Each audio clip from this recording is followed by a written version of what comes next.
Waheguru Ji Ka Khalsa, Waheguru Ji Ki Fateh. I hope everybody can hear me clearly.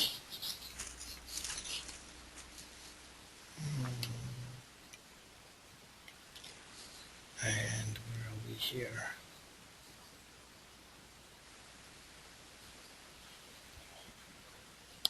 Okay, I'm about to start the broadcast. Thank you for joining today's webinar hosted by Sikh Research Institute. My name is Gurdev Singh Beer and I will be the host for today's session. The presentation will begin shortly. Before we get started, I wanted to review a few housekeeping items and let you know how you can participate in today's web event. I will then provide some information about Sikh Research Institute and Dr. Inder Mohan Singh, who is our presenter, before turning it over for the main presentation. You're looking at the GoToWebinar attendee interface.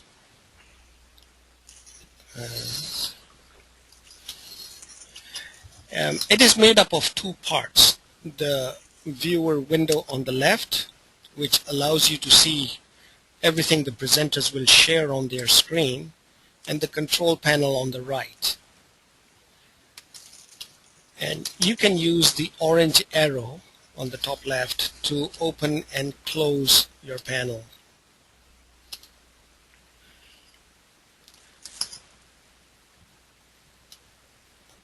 The audio pane provides audio information. By default, you have joined the webinar via mic and speakers.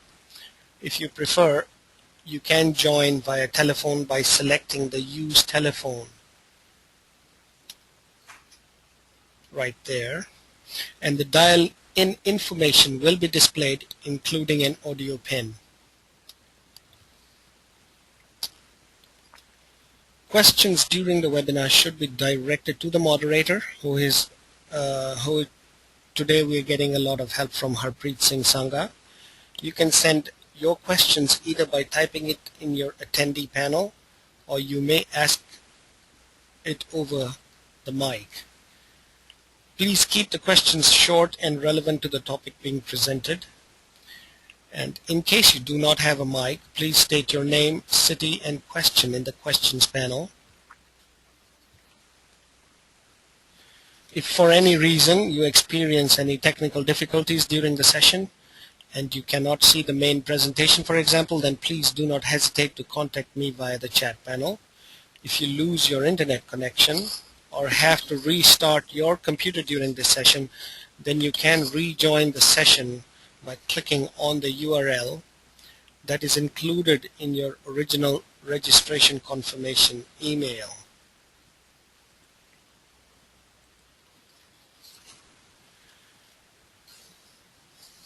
Finally, at the end of the presentation, I will launch a testimonial and feedback window. We'd appreciate it if you could take a few moments to provide your feedback and comments on how this session went and how we can improve future sessions. I will now provide some background on the Institute and also Dr. Inder Mohan Singh. The mission of Sikh Research Institute is to provide educational resources to Sikhs to lead a Guru-inspired life. SikhRI is an inclusive resource for you, your family, your community, and 25 million Sikhs worldwide for educational programming, strategic solutions, and Gurmukhi content. And now I'd like to introduce our presenter.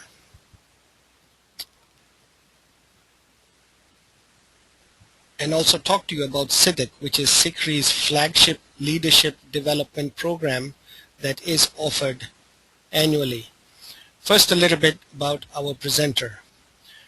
Dr. Inder Mohan Singh is the chairman of Charti Kala Foundation and has served on the boards of several Sikh organizations, including CellDef and Sikh Foundation. He is the chairman and former CEO of Linux Works and was a co-founder of Excellent and Kalpana, as well as a board member of several technology corporations. He has a PhD in computer science from Yale University and a B.Tech with honors from the Indian Institute of Technology in Kharagpur. Now, Siddharth, before we start, I'd like to invite you all to join SikhRI this summer in San Antonio, Texas, from July 28th through August the 10th for an intensive immersion in Sikh culture, language, values, and community through heightened understanding of Bani, Twarik, and Rehat. When you register for SikhRI, you select a focus for your classroom session from one of 3 tracks: SikhRI 101, SikhRI 201, and Gurmukhi 101. You spend half your day in specialized classroom sessions with others who have chosen the same track. Later in the afternoon, the group comes together for SikhRI leadership development workshops, presentations, and activities. SikhRI also features special nights set aside for talent shows, ultimate frisbee, and a trip into downtown San Antonio, nature walks, and other activities to provide bonding and inspiration. Every year we hear back from SikhRI alumni about how valuable the bonds they formed at SikhRI have been in terms of friendship, networking, and continued academic and spiritual development. And please visit the website www.sikhri.org for more details.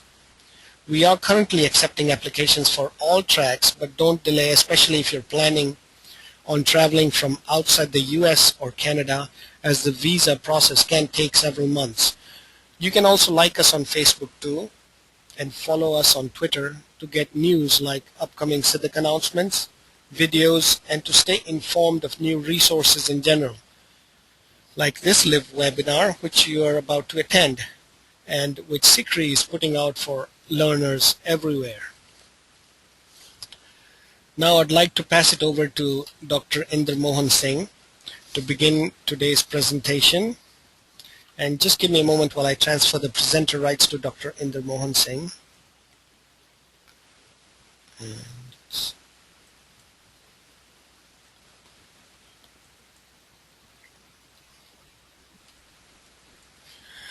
Okay, Dr. Inder Mohanji, you should be good to go now.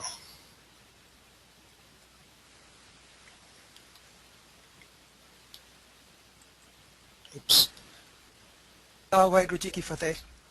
Waheguru Ji ka Khalsa, Waheguru Ji ki Fateh. I hope you can hear me and see the screen. The subject today is Sukh Dukh, happiness and suffering. Thank you all for coming to join the seminar and the webinar, and I also like to thank SikhRI for giving me this awesome opportunity to share my thoughts with you. Let's see, my screen is not moving forward to the next slide.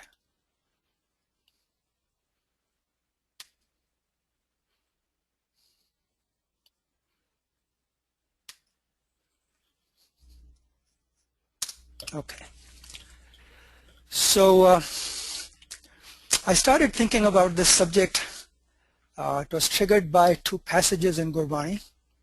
First is Dukh daru sukh rog bhaya ja sukh tam na hoi. Suffering is the medicine and pleasure is a disease, because where there's no pleasure, no happiness, there's no desire for God. This is from the beginning of the Rasa, and it's also repeated in Asa Diwar. So how can we all look for happiness? How can happiness be the disease, and how can suffering be the medicine for it? The other passage is by Guru Ram Das Ji that tells us the Guru's guidance on how we should deal with Sukh and Dukh. Je Sukh de ta tujhe aradhi, Dukh bhi tujhe dhyai. Je Bhuk de ta ithi raja, Dukh vich sukh manai. If you bless me with happiness, then I will worship and adore you, even in pain. Even in pain, I will meditate on you. Even if you give me hunger, I will still feel satisfied. I am joyful even in the midst of sorrow. This thing is not moving forward. Okay, let's do it this way. Okay. So we all spend our life pursuing happiness. We work for, try to do the things that make us happy, avoid things that make us unhappy. The U.S. Declaration of Independence even describes the pursuit of happiness as a basic right of all humans, along with the right to life and liberty, life, liberty, and the pursuit of happiness. So we always try to go get those things that make us happy: wealth, success, fame, love, excitement. It starts with the baby. When he's hungry, the baby cries, gets milk, is happier. Gets a few days older, sees his mother, he's happy. When he's alone, he cries. And it goes on from there. Little older, toys make us happy. And not being able to get them makes us unhappy. We want to play. Little older, it's companionship, play. Then you start looking for popularity, love, relationships. As we get older, wealth becomes a major drive, being successful in our careers, then on to marriage, family, happiness, things like that. So we're always looking for something that will make us happy. But the things that make us happy, after a while, we want more and more, and then it doesn't really make us happy. We go look for something else. When we can't get what we want, we are unhappy, or something else happens. Things don't go our way in spite of our efforts. Manas jatan karat bo bhat, tiske kartabya the jaat. We make all kinds of efforts, but they don't always work. In addition to that, other things happen, misfortunes happen, bad things happen that make us unhappy. Sickness, losing somebody we love, getting fired from a job, financial loss, marital discord and breakups, and so on. So this is a part of life. Guruji says, Sukh Dukh doy dar kapde pehre jaye manuk. Pleasure and pain are the two garments given to us to be worn in the court of the Lord. It's all part of his play. Jatan bahut sukh ke kiye dukh ko kiyo na koye, kaho nanak sun re mana har bhave so hoy.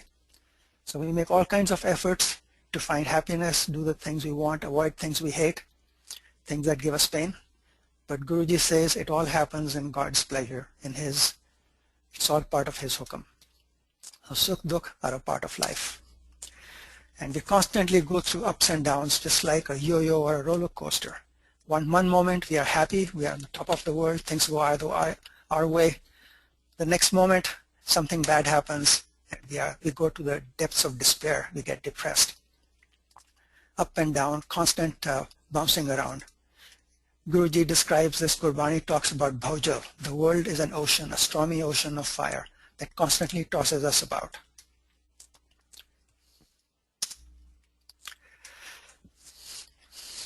So we experience a constant stream of ups and downs. Good things happen, bad things happen, and it affects our state of mind. But these are all events. Something happens. Whether it makes us happy or not is a matter of our perspective. Is it a sukh or is it a dukh? Some things may be inherently bad. Losing somebody you love is always bad. But other things are very much dependent on how we look at them. Depends on our spiritual state. Now it's important to realize that the words sukh and dukh are used kind of at two different levels in Gurbani. In normal conversation, when we say sukh dukh da vela, we are talking about these kinds of events. Good fortune, misfortune, good things happening, bad things happening, based on our perception. But the other meaning of sukh is an internal happiness, real peace, state of happiness versus suffering.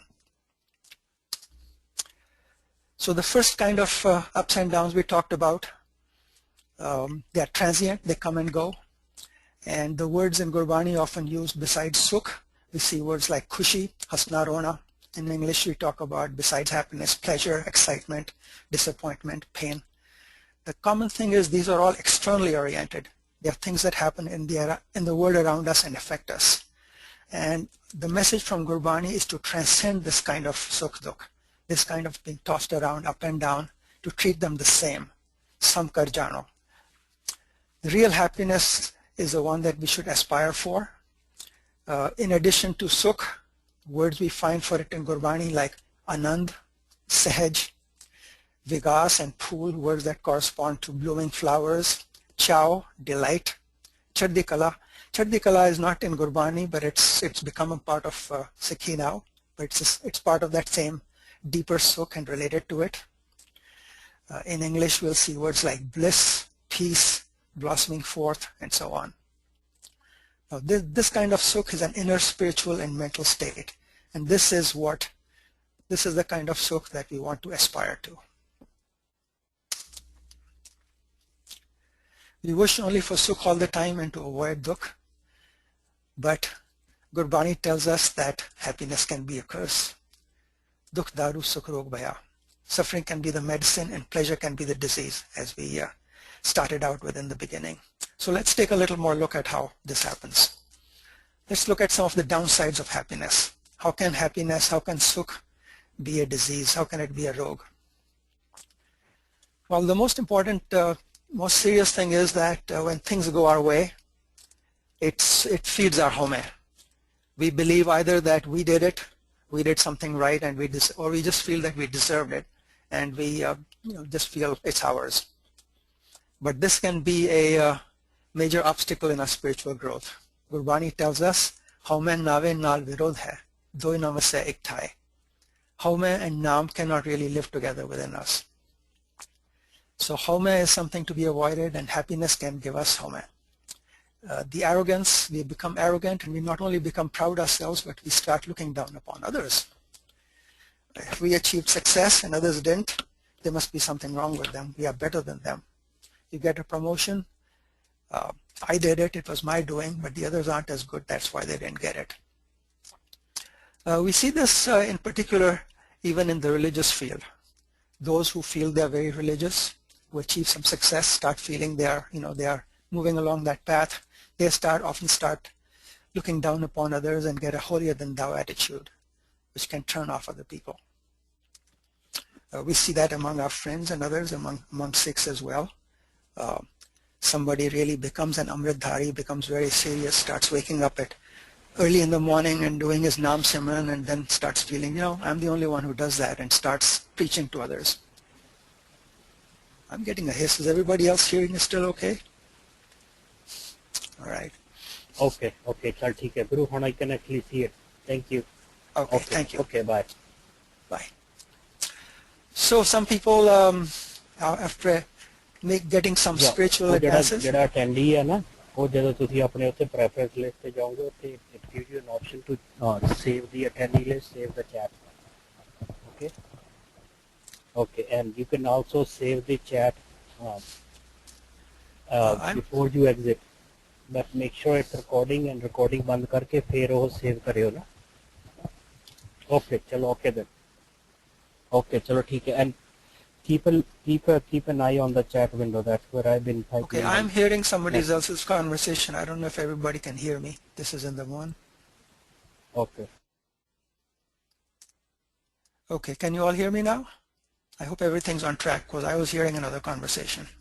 So we were talking about how with Home you can get arrogant and look down upon others, and how especially in the religious field you find people getting into Home and feeling they're getting into this holier than thou attitude. So some of them will become leaders or teachers and acquire disciples or followers, but they get caught up in Home themselves.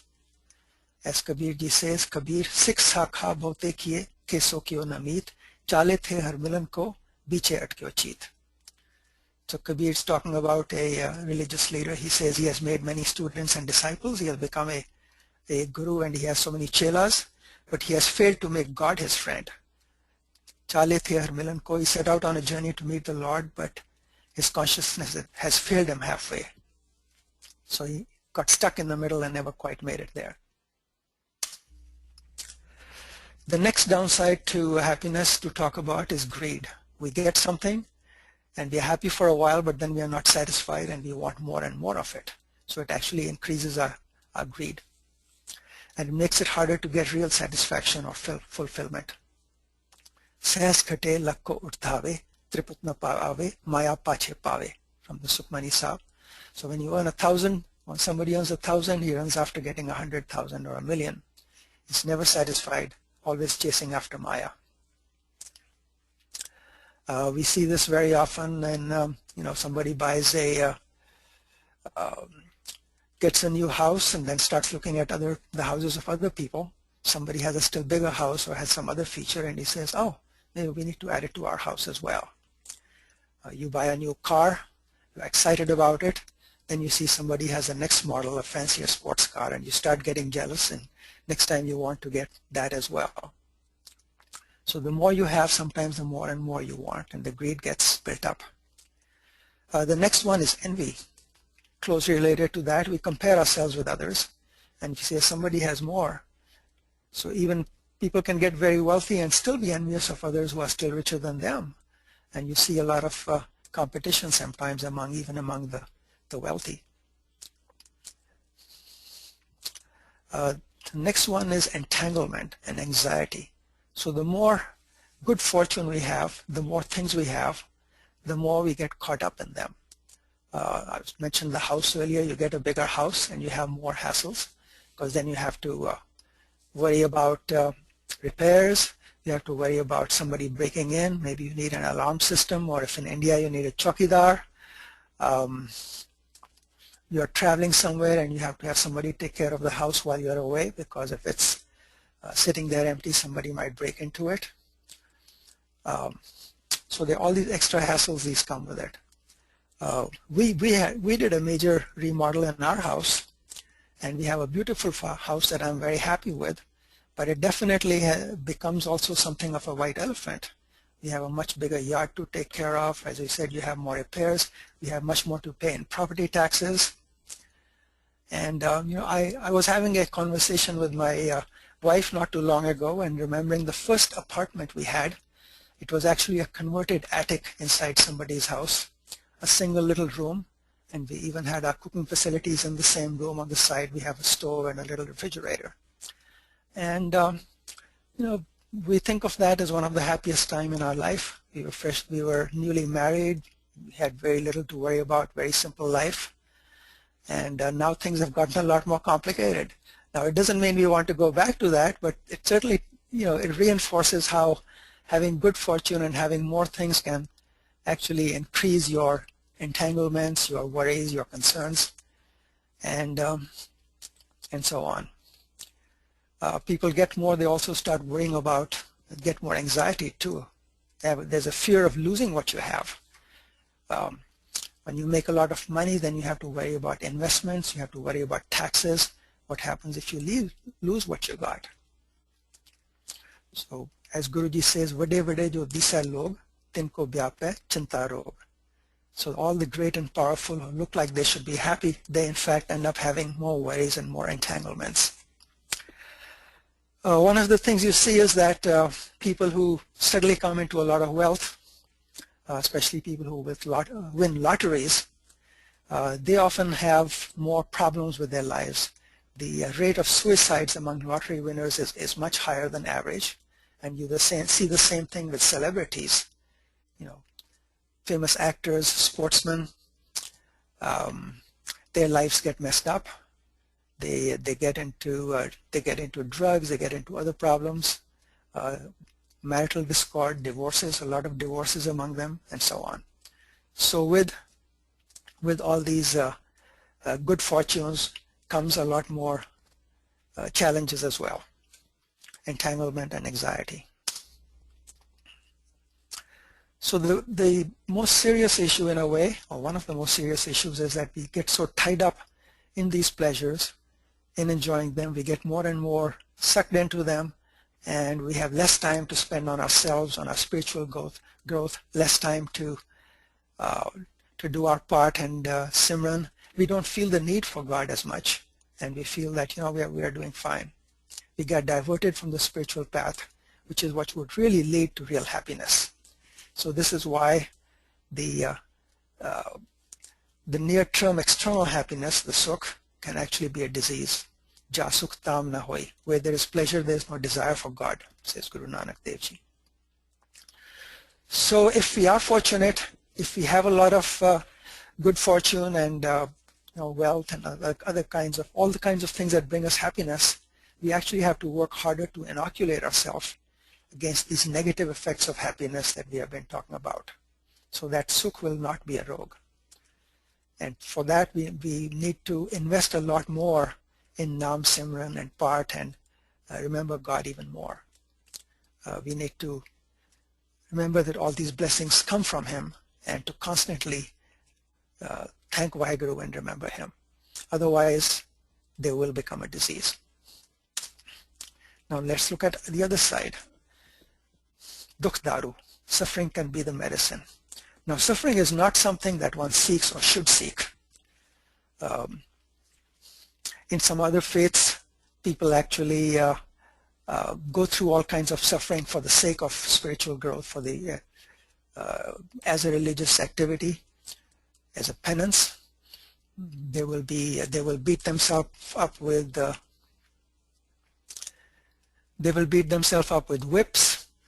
They will actually bleed themselves in some of them. In some cases, they abstain from they will abstain from eating, go through fasting, and starve themselves even, or they will abstain from sexual pleasures and adopt celibacy and so on. Now, SikhRI does not tell us to seek this kind of suffering at all. In fact, this is the path of Hasandya, Khelandya, Penandya, I forget the exact words, Khavandya, Penandya, Viche Hove Mukat. So we are supposed to engage in the world. Our normal innocent pleasures are fine, and there's nothing wrong with them, with seeking them, as long as we don't get too absorbed, as long as we don't get diverted from our main spiritual path. So suffering is not something we seek. However, bad things will happen in spite of our best efforts. And it's easy to get, to spiral downwards when something bad happens, to yield to anger, bitterness, or depression, to feel frustrated or helpless. And then sometimes we start blaming other people, or we blame God. And sometimes it actually destroys our faith in God, and we blame God and get further away from Him. We alienate ourselves from the divine presence within ourselves when we do that. Again, this thing is not going forwards. Okay. So Guruji shows us a better alternative. In the face of misfortune, think of God and lean on Him. Dukh bhi tujhe dhyai. Even in pain, I will meditate on you. So leaning on Vaheguru and taking our troubles to Him is the way to deal with dukh. Je ki birtha hoye, so Gur pe ardas kar. When your soul is feeling sad, offer your prayers to the Guru. Chod syanap sagal mantan arp dhar. If we put ourselves in Vaheguruji's hands, if we relate to Him like a child to a parent and put our full faith in Him, then He will take it upon Himself to take care of us, because this is His birad, this is His innate nature, or His duty, if you will. Okhi ghadi na dekhan dei apna birad samale. He will either remove the cause of our suffering. If we pray to Him sincerely in innocence, our prayers are often heard by God, and He can make things fall in place for the one who is praying to Him. But if not, sometimes that's not the right thing for Him to do, though we may not understand it, and He will give us the spiritual strength to cheerfully accept His will. Either way, He's going to make sure that Okhi ghadi na dekhan dei. He will help us through the difficult times. If we approach our Divine Father with our problems in this way as innocent, trusting children, then even the most difficult of situations cannot really hurt us. As Guru Arjan Dev Ji tells us in this beautiful Shabad, Jako muskal at bane dhoi koi na de, lagu hove dusmana sakvi bhaj khale. Sabhyo bhaje asra, chuke sab asrao, chit ave us par brahm, lage na tatti vao. So even in the most horrendous, worst, difficult situations, when everybody else has abandoned us, when we feel the world is against us, if we remember Vaheguru and really fall at His feet, then He will make sure that nothing can really hurt us. So when we do this, when we pray to Vaheguru, when things don't work out the way we would like, it does a lot of things for us. It reduces our sense of frustration and helplessness. It shifts our attention away from anger. Anger can be very destructive for ourselves. It is one of the 5 demons within ourselves: Kam, Krodh, Lobh, Moh, Ahankar. It is something that can have a very destructive effect on our body, our mind, and spirit. So when we fray in the face of adversity, it protects us from developing all kinds of pathological responses to the personal bad experiences. And instead, this really, the negative experiences, the dukh, the challenges we face, they can actually help us. They can help us to grow grow stronger spiritually. So we can actually use the challenges in our life, painful though they might be, they can be points of major personal spiritual growth, psychological and spiritual growth. Now sometimes we ask why does all this happen? We are told God is loving, He's just. I believe that, but this sometimes it might shake your faith in Him. Why does He allow bad things to happen? Now God, we can't really understand the ways of the Creator. We are created beings. The created ones cannot fully understand the Creator. But here are some ways that we can deal with these questions. The first is, when bad things happen, it can be the result of our own previous actions. Because God has a perfect system of justice. So it may be our own karma, either recently within our own life or perhaps in previous lives. Secondly, we think something is bad, it shouldn't be happening, and we say, why is this thing happening to me? But God is all-knowing, He's our divine parent, and He knows what is good for us, even if we don't understand it. So the seeming misfortune may actually be for our own good. Tum karo bhala hum bhalo na jane, tum sada sada dayala. He's always doing the right thing for us. He's a kind, generous one, sad bakshin sada mehrwana. So He's always doing the right thing for us, but we may not understand that. And thirdly, God may have other reasons under His broader plan. This may not be directly related to us. Maybe it has to do with the karma of other people around us. Maybe there are other parts of His natural laws and the way the universe is set up. I'll give you the example of a little child and a parent. Let's look at the karma reasons. Parents have to impose some discipline on their kids, and they have to be held accountable. So if a child is not behaving well, the parent has to punish him sometimes. You may have to ground the person, take away some privileges, and there's a good reason for it. It's because of the child's own actions. Or the parent may have to do some things that make the child very unhappy, but it's the right thing for the child. The child has to be told to go to bed at a certain time, even though they want to stay up and keep playing. The parent is not mean, he just knows that's the right thing. The mother may need to take a little child to the doctor to get a shot. It hurts. The child doesn't want to do that.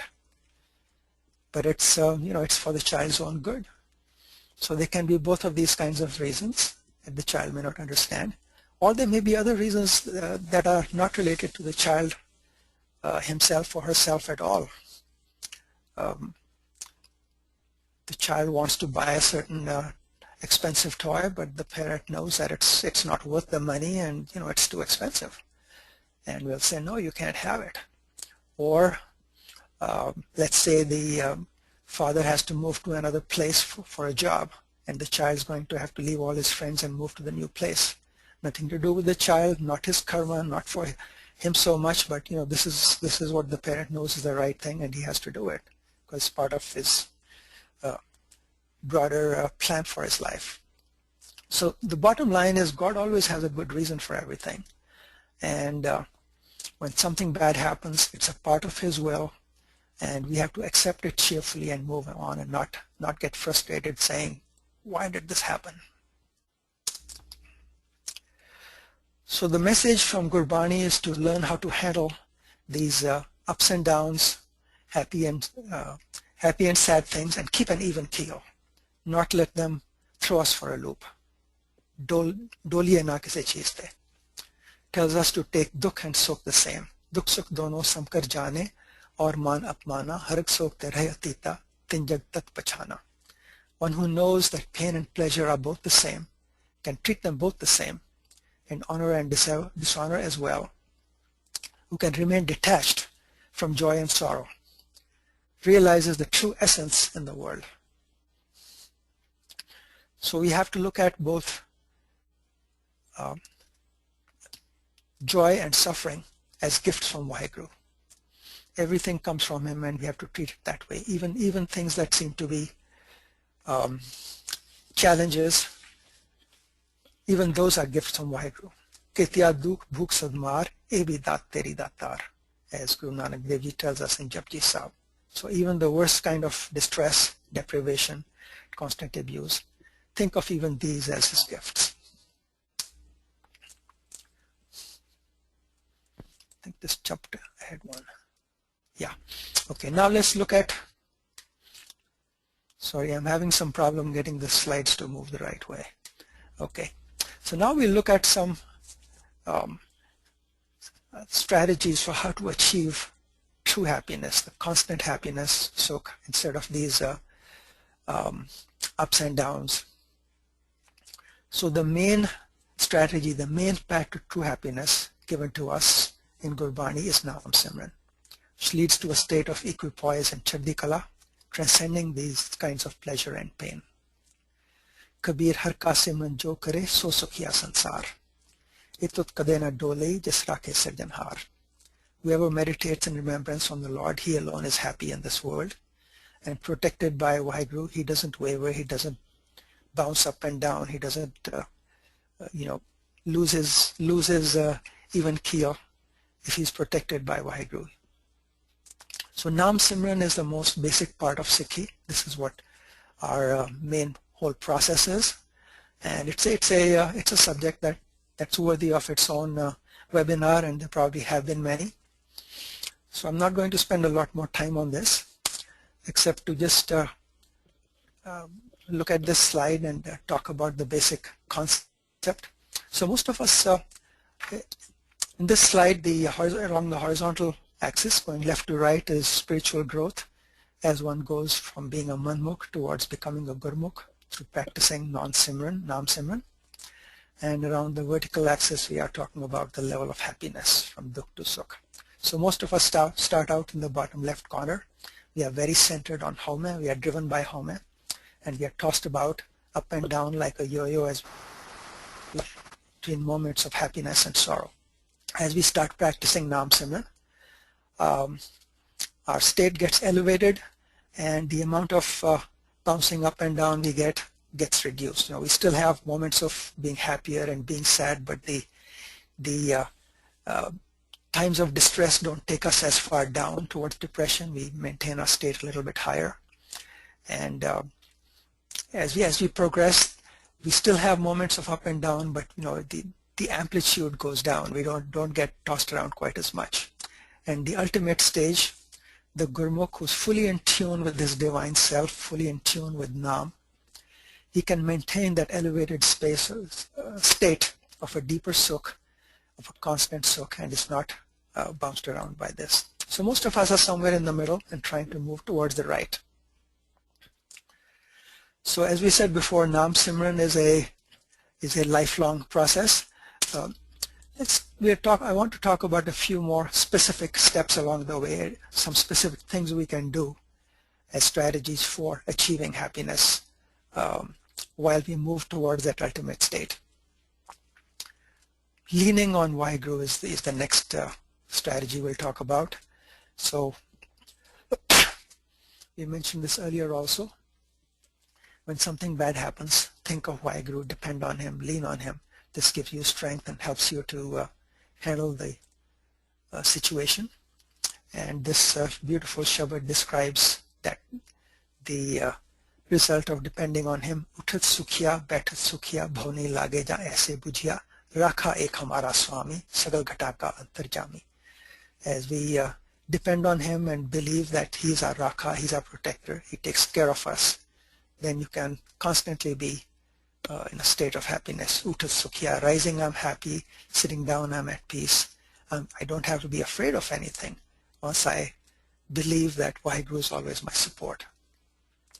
So in Gurbani, the word take or takiya is often used.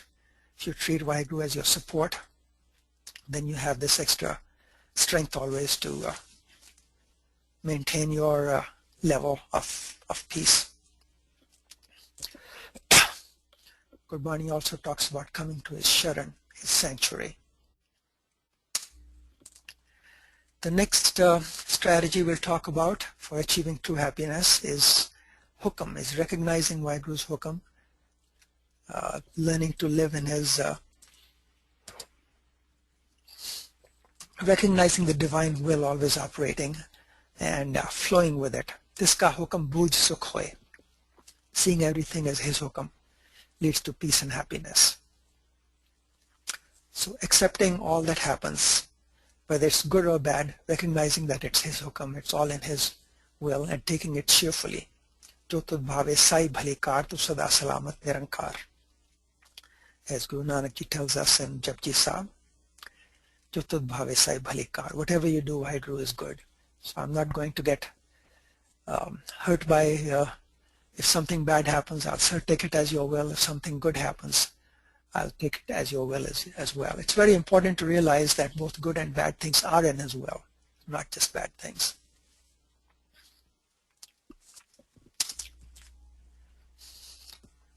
Another very important strategy for happiness. Before I go to that, I want to just say one more thing. You shouldn't think of Waheguru only when something goes bad. You have to remember him at all times. Don't treat him like a spare wheel in a car. You know, when we have a flat, we open the trunk and we take it out. The rest of the time, we ignore it. We have to think of Waheguru more like the steering wheel of our life, who's giving us guiding at all times. So his hukam is always there. So moving on, the next important strategy for happiness I want to talk about is forgiveness, letting go of grudges and anger. As long as there's anger, hurt, or a grudge against anyone in our hearts, it's very hard to be at peace with ourselves, and true happiness will elude us. So we have to get over it. Now, we will always have these experiences in our life where somebody has hurt us in some way, somebody we believed in seems to have betrayed us, and it's very hard to get over some of these feelings. But it's very important to work on that, because holding this hurt towards somebody in ourselves, it hurts us both in body, mind, and spirit. Guruji says, "Par ka bura na rakho cheet, tumko dukh nahi bhai meet." So holding any negative feelings towards anybody, any anger, any hurt, any grudge, it's going to hurt ourselves. He says, "Do not harbor ill will, and you shall not be troubled." Holding a grudge against somebody is like renting out a section of your house, a whole wing of your house to somebody free of rent, just letting them stay in it. It doesn't hurt the other person. We are just keeping that in ourselves. So we have to let go of that, only have consciously forgive people, forgive those who have hurt us, even pray for them, not for their sake alone, but for our own sake, for the sake of our own happiness and peace of mind. The very important one is gratitude. Gratitude for all his blessings. You know, we think of him only when things don't work out or we need something. But he's always blessing us. He's Sad Bakshin Sada Mehrwana. And most of them we take it for granted. So to stop and count our blessings and thank Waheguru can be so uplifting.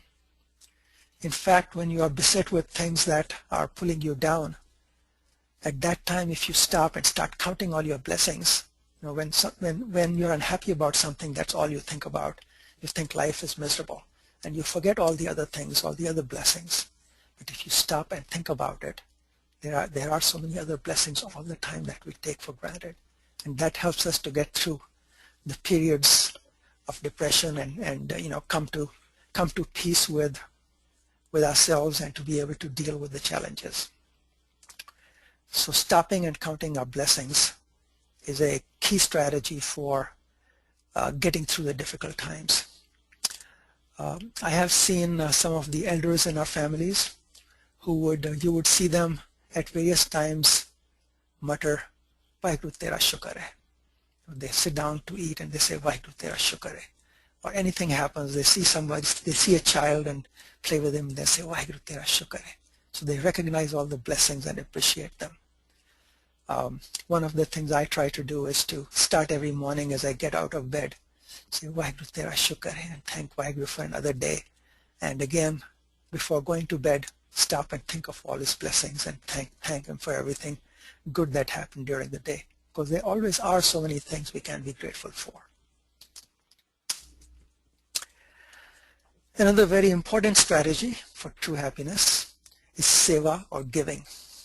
There was a recent survey of people in different professions and surveying their level of happiness.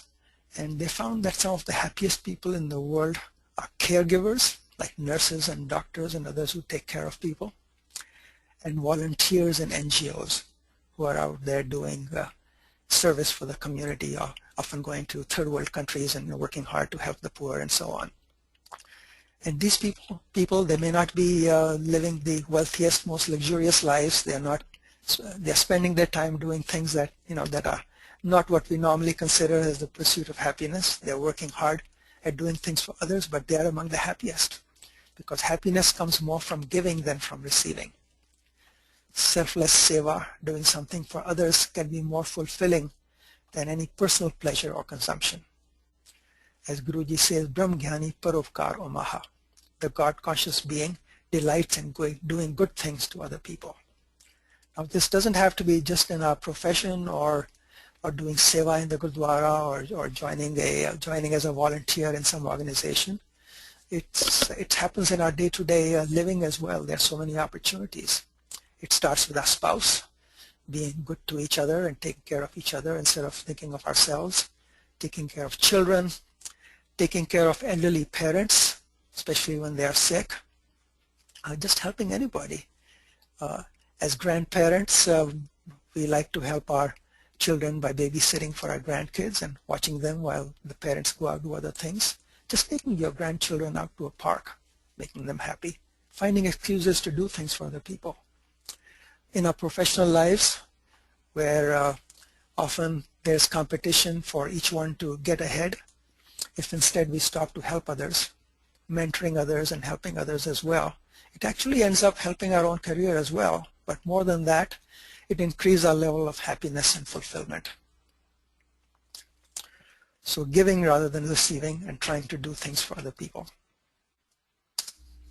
So those were some of the strategies for achieving true happiness and for dealing with the ups and downs that constantly beset us. I want to close with these very inspiring words of Guru Arjan describing the spiritual state of a Gurmukh.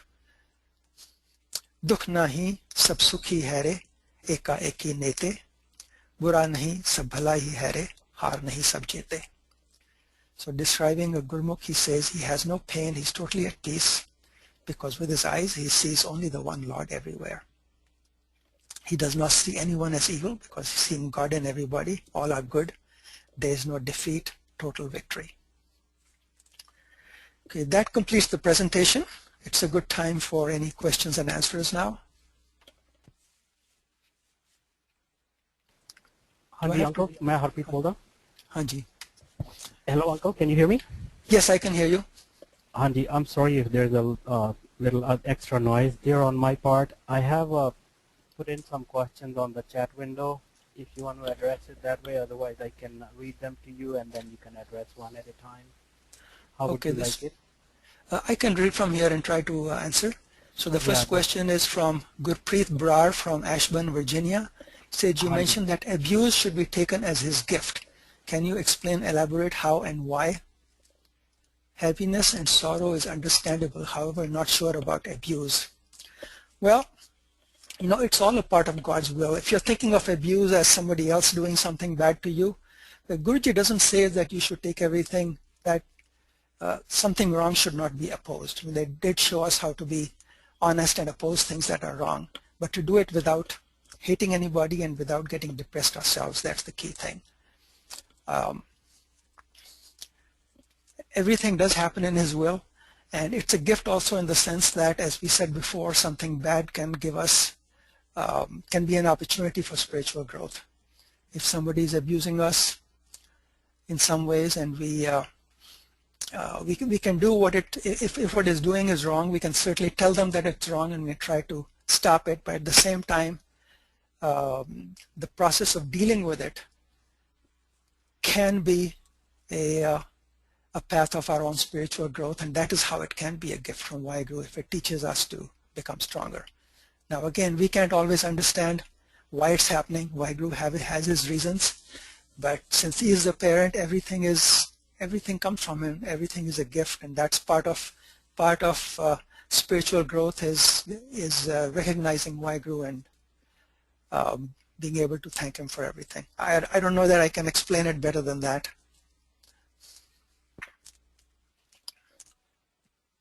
Any other questions? हाँ जी uncle, एक दो comment ते question अपने Gurpreet Singh ji Hamilton तो और उन्होंने भी मैं चैट विंडो ਦੇ ਵਿੱਚ ਪਾਏ ਹੋਏ ਨੇ. I think starting with, can the speaker comment on the relationship of remaining in Chardhi Kala? Oh, okay, I wasn't. I have to scroll. You may have to scroll up a little bit. Yeah. He has two questions. I put them side by side.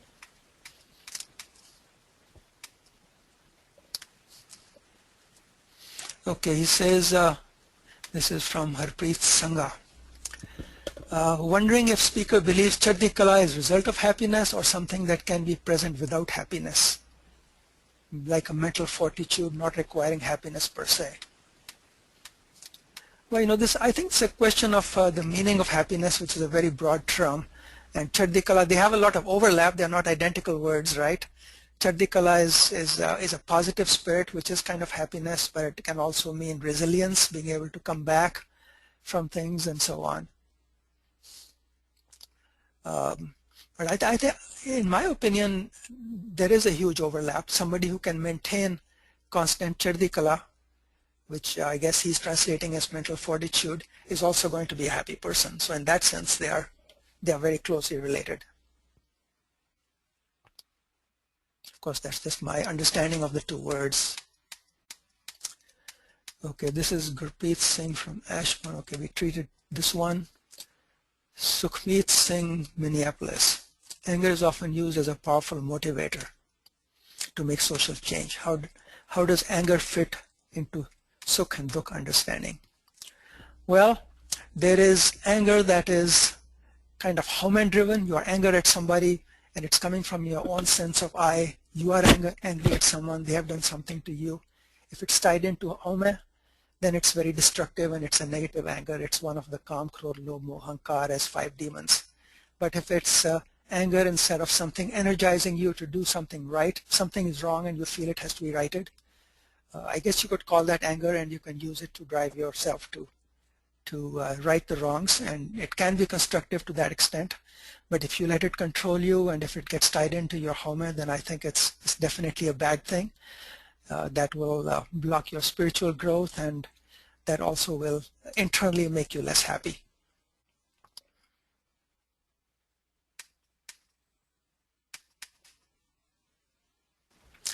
Why everyone says Kam, Krodh, Lobh, Moh, and Maya in this sequence only? Why not other way around? I don't really know. I think that list, Kam, Krodh, Lobh, Moh, Hankar, I believe it has existed in classical Indian thought before the Gurus and before Gurbani. So the lists, I think it already existed that way, and the Gurus has kind of reused it to make their point. I don't think they came up with the list, and I'm not sure that the order is that important, in my personal opinion. Okay, and I have a question from Chatar Raj Singh from Surrey, British Columbia. How do you put your mind at peace with some grossly tragic happenings like 1984 genocide and accidents just bringing suffering to humanity. Well, you know, I don't have any better answer for that other than what we said before. It's all part of Waheguru's plan. There are reasons behind it.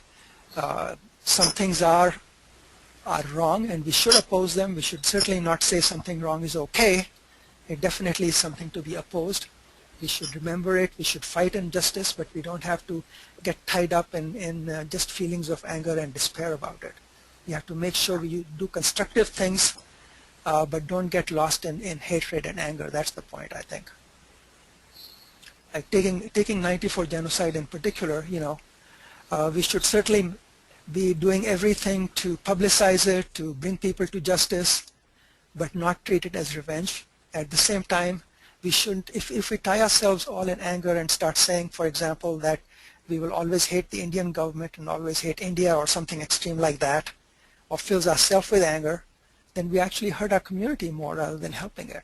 If instead we focus on publicizing what happened and pushing for justice and you know, trying to do whatever we can to keep it from happening again, then that's a positive thing. Okay, here's a question. Sixth Guru took revenge from Chandu, who was responsible for fifth Guru's death. Why should we spare people who do bad things to us? I think revenge is the wrong word. I don't think the Gurus ever took revenge, but they took action where it was appropriate to prevent things from happening again. Revenge is something that's born out of anger and hatred, and the point is not to do things out of anger and hatred. But you know, people, we need a justice system. People get put in jail for doing bad things, and they should be put in jail, and that's the right thing to be done. But then you don't have to torture them or deliberately do things that are born of feelings of revenge rather than feelings of justice. The objective is to have fairness and justice and peace and law and order in the world, not to take revenge against the criminals. Because revenge is more destructive to the one taking revenge. And revenge takes you away. If you look at this whole Sukh Dukh spectrum, revenge only takes you towards the Dukh side. It makes you, feelings of anger make you less happy, right? Feelings of revenge make you less happy. Okay. Anmeet Singh from Delhi. Staying calm or in a satisfied state is extolled in religion to be away from tensions. But don't you agree with the fact that unless you take tension, you can't succeed in professional life? Intro said you are from it, so you must take a lot of obsession and tension. We have to take things seriously. We have to work hard. We have to be intense. I think the word is intensity rather than tension. Intensity is a good thing. That's part of Cherdikala, in fact, taking things seriously, working hard at them, being intense emotionally. But internally, if you can stay calm, if you can stay with Waheguru at the same time, it's always a difficult balance between these things. There's a beautiful line on a related subject, I think it's from Namdev, that says, Haath pav kar kaam sab cheet niranjan naal. So you get involved in everything, and it's not just mechanical with haath pav. Actually, you have to be emotionally involved as well, at least in the sense of using your mind and using your emotions, but not let them take over. If deep in your heart you're thinking of Waheguru, you're maintaining that state at the same time, then you know that's the tough balance you have to have.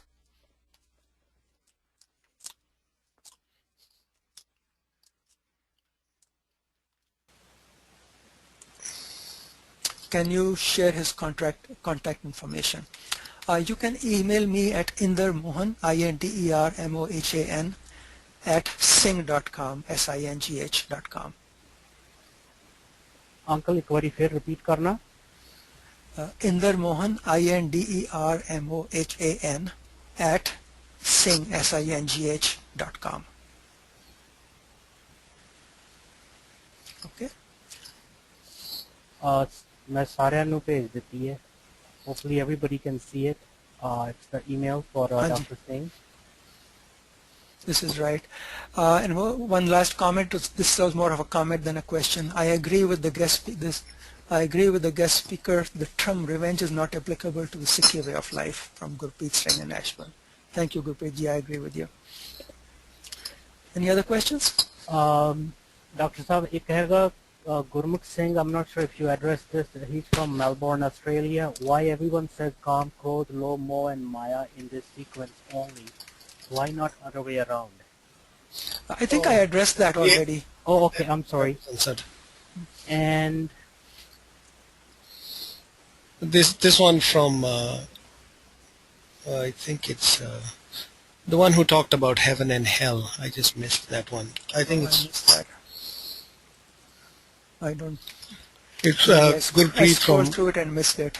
Do the concepts of heaven and hell exist in the Sikh faith? This is from Gurpreet from Ashburn. Okay. Heaven and hell. Heaven and hell are a state of mind, not a place in Sikhi. And I think there are passages, I don't remember the exact passages, that say that if you have a desire for heaven, or if you're going after these things, you're distracting yourself from the real path, which is loving Waheguru. We should be seeking to be attached to Waheguru's feet and worrying about being in a place called heaven that will make us happy, or even for mukti. Don't look for mukti, don't look for heaven, just look for being with Waheguru and being at his feet. I think there are several passages that say things like that. So there is a concept of such kind of having eternal peace with Waheguru, but there isn't any concept similar to the heaven and hell in other religions, as far as my understanding. It's a short answer. Hanji, you think we should wrap it up right now? If there are no more questions, definitely we can do that. Gurdev and Dr. Saab, actually, एक दो और एक question comment है कि नहीं? Hanji. They're in the chat.